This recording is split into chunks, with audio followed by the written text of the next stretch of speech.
जो लोग शुरू में इस बात के लिए मजाक बनाते थे कि जेजेपी कहीं टक्कर में नहीं है, ये यूनिक एग्जाम्पल सेट हो जाएगा इस सीट का। हरियाणा के प्रेजेंट सिटिंग मुख्यमंत्री अपनी सीट लूज कर रहे हैं, हालात ऐसी नजर आ रही है। जबान के आगे खाली मैदान है, कुछ ही कहे जाओ, कोई रोकने वाला नहीं। उनकी एक सोच रही है कि दबे कुचले समाज को और कितना दबाया जाए।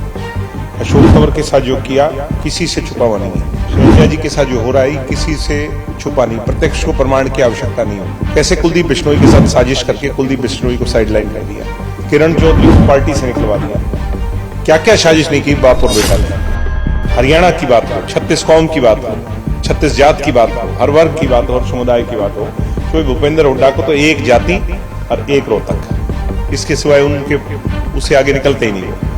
जी ऑफर दे रहे हैं कुमारी शैलजा को, जो रावड़ी पी के सो जाने को बोलते थे वो आज इनकी टिकटों पे चुनाव लड़ रहे हैं। गोपाल कांडा जी कह रहे हैं हम तो जितने भी जीतेंगे इनेलो बसपा और हलोपा के, वो सारे जाके मोदी की गोदी में बैठेंगे। जब देश की राजनीति के बारे में चर्चा होगी, हरियाणा की राजनीति के बारे में चर्चा होगी, तो लोग इस सीट और इस इलेक्शन के बारे में चर्चा करेंगे कि इलेक्शन जीता कैसे जाता है। ये जेजेपी के वर्करों से। हरियाणा विधानसभा चुनावों में महज कुछ ही दिन रह गए हैं जब वोटर्स मतदान करेंगे। ऐसे में प्रचार प्रसार अपने जोरों पर है।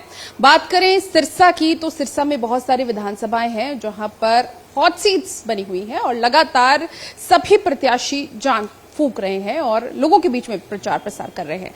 इस वक्त डबवाली में हैं और डबवाली से जो प्रत्याशी हैं जेजेपी के, दिग्विजय चौटाला जी हमारे साथ हैं। चौटाला साहब, सबसे पहले प्रचार कैसे चल रहा है? बहुत बेहद अच्छा प्रचार चल रहा है, चारों तरफ बड़ी अच्छी लहर है।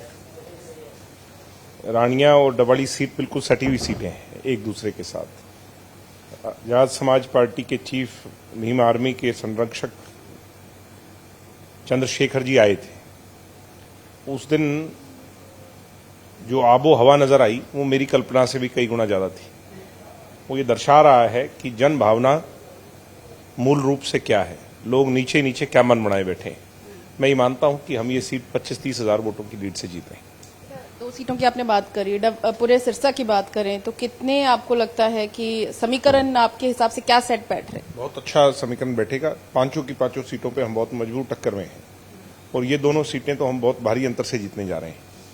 रानिया में जो रणजीत सिंह जी एक तरफा जीत होगी उनकी, और डबवाली की सीट जो है, मैं ये बड़े विश्वास स्वरूप कह सकता हूं, जो लोग शुरू में इस बात के लिए मजाक बनाते थे कि जेजेपी कहीं टक्कर में नहीं है, ये यूनिक एग्जाम्पल सेट हो जाएगा इस सीट का।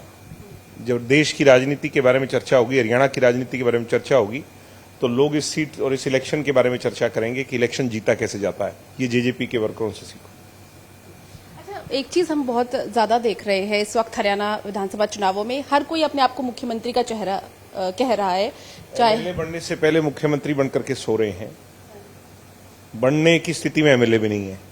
सच्चाई ये है, हरियाणा के प्रेजेंट सिटिंग मुख्यमंत्री अपनी सीट लूज कर रहे हैं, हालात ऐसी नजर आ रही है मुझे। अच्छा, किंग मेकर भी अपने आप को बहुत सारी पार्टीज कह रही है कि हम किंग मेकर बनेंगे। आम आदमी पार्टी भी कह रही है हमारे बिना सरकार नहीं बनेगी। इनेलो और हिलोपा जबान के आगे खाली मैदान है, कुछ ही कहे जाओ, कोई रोकने वाला नहीं। जनता ने तय करना है, तो अहंकार नहीं रखना चाहिए अपने मुखारबंद। कुमारी शैलजा को आपने देखा होगा कि काफी समय से जो है कांग्रेस में ज्यादा सक्रिय नजर नहीं आ रही। हालांकि भूपेंद्र हुड्डा ये जरूर कहते हैं कि सम्मानजनक नेता है हमारी, लेकिन मनोहर लाल खट्टर ने उन्हें सबको सम्मानजनक ही रखना चाहते हैं। वो किसी को नेता नहीं देखना चाहते। उनकी एक सोच रही है कि दलित पीड़ित शोषित वर्ग को बस सिर्फ सम्मानजनक रखें। उनकी एक सोच रही है कि दबे कुचले समाज को और कितना दबाया जाए। अशोक तंवर के साथ जो किया किसी से छुपा हुआ नहीं है। शैलजा जी के साथ जो हो रहा है किसी से छुपा नहीं, प्रत्यक्ष को प्रमाण की आवश्यकता नहीं होती। पता नहीं कितने लोगों की पॉलिटिकल हत्या करेंगे वो, उनके काबू तो ये दुष्यंत ही नहीं आया।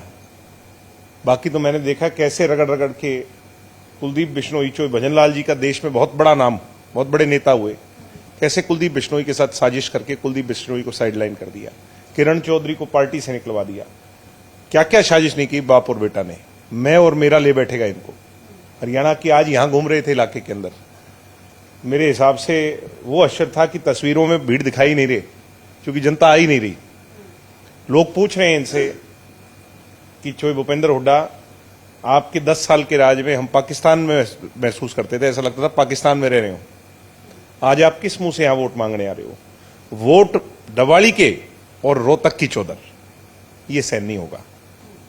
हरियाणा की बात हो, 36 कौम की बात हो, 36 जात की बात हो, हर वर्ग की बात हो, हर समुदाय की बात हो, जो भूपेंद्र हुड्डा को तो एक जाति और एक रोहतक, इसके सिवाय उनके उससे आगे निकलते ही नहीं वो। अब तो उन्हें डवाली वाली वोट बहुत अच्छी लगेंगी, मगर वो जाएगी रोहतक। मैं डवाली के लोगों को सचेत करना चाहूंगा कि इनसे सचेत हो जाओ, ये वोट आपकी है, विकास उनका है। मनोहर लाल जी ऑफर दे रहे हैं कुमारी शैलजा को। मनोहर लाल जी का तो खुद का हश्र ऐसा हो गया कि वो एक भी दिन हरियाणा में प्रचार करने नहीं आए। लोग कह रहे हैं उनको ना भेज देना जी, जहां वो आ जाएंगे तो वहां साफ ही हो जाएगी। बीजेपी तो वैसे ही बहुत खसाल है। आपको लग रहा है कि इस बार 25 से 30 सीटें भाजपा अपने आप का समीकरण खुद ही बता रही है कि अभी तक तो हम बहुत अच्छे मार्जिन पे जीते हैं? सीटें हैं कौन सी? हमारे यहाँ पे जिले में 5 सीट है, डवाड़ी में 5000 वोट पे है, रानिया के अंदर 4 से 6000 वोट पे है, एलनाबाद के अंदर मेरे हिसाब से यही 5-7 हजार वोट पे है, सिरसा के अंदर कैंडिडेट बैकआउट कर गया। तो ये समीकरण क्या है? ये किस काणावाली के अंदर कहीं कोई चर्चा ही नहीं है। पूरे जिले की 25,000 वोट नहीं ले रही बीजेपी, ले रही है तो आप बता दो। तो बच्चा ये कह रहा है कि बीजेपी ने सारा सरेंडर कर दिया।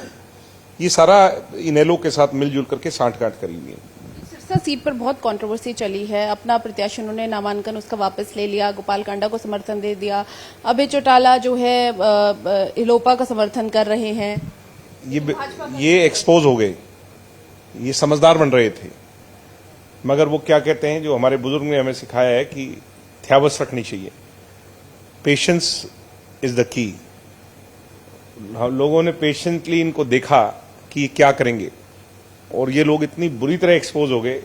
जो किसान केसरी अपने आप को कहते थे, उनके पास चेहरा दिखाने को जगह नहीं बची। जो रावड़ी पी के सो जाने को बोलते थे, वो आज इनकी टिकटों पे चुनाव लड़ रहे हैं। जो किसानों को ये कहते थे कि हम ट्रैक्टर यात्रा निकालेंगे और तुम्हारा किसानों विरोध करेंगे, आज ये लोग उनको टिकटें दे रहे हैं। गोपाल कांडा जी ने क्या क्या नहीं बोला किसानों के लिए, आज ये उनके समर्थन में खड़े हो गए हैं। गोपाल कांडा जी कह रहे हैं हम तो जितने भी जीतेंगे इनेलो, बसपा और हलोपा के, वो सारे जाके मोदी की गोदी में बैठेंगे। एक सिद्धू मूसेवाले की जो मूर्ति है उसका अनावरण किया जा रहा है, और इसके अलावा चौधरी देवीलाल जी की भी बर्थ एनिवर्सरी है, उसको लेकर कोई कार्यक्रम? चौधरी देवीलाल जी की बर्थ एनिवर्सरी पे पूरे प्रदेश भर के अंदर बड़ी धूमधाम से मनाएंगे। चौधरी देवीलाल जी के सच्चे सिपाही उनको समर्पण भाव से पुष्पांजलि अर्पित करेंगे, उनकी विचारधारा पर आगे बढ़कर चलने की शपथ लेंगे। चौधरी देवीलाल हमारी रगों में बसते हैं, चौधरी देवीलाल हमारी भावनाओं में बसते हैं। मूल रूप से हर हरियाणवी के मसीहा और समूचे देश के किसानों, गरीबों, मजदूरों के मसीहा हैं चौधरी देवीलाल।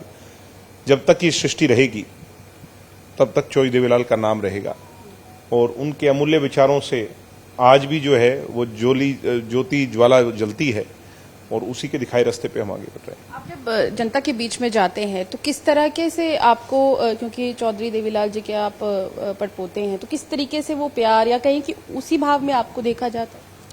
इस बात में कोई दुराई नहीं कि मुझे उनके घर में जन्म लेने का अवसर मिला। इस बात में कोई दुराई नहीं कि उनका खून हमारी रगों में दौड़ता है, मगर वो सिर्फ हमारे परिवार को अपना परिवार नहीं मानते थे, वो समूचे हरियाणा के हर व्यक्ति को अपना परिवार मानते थे। चौधरी देवीलाल ने जो किया वो भूला नहीं जा सकता।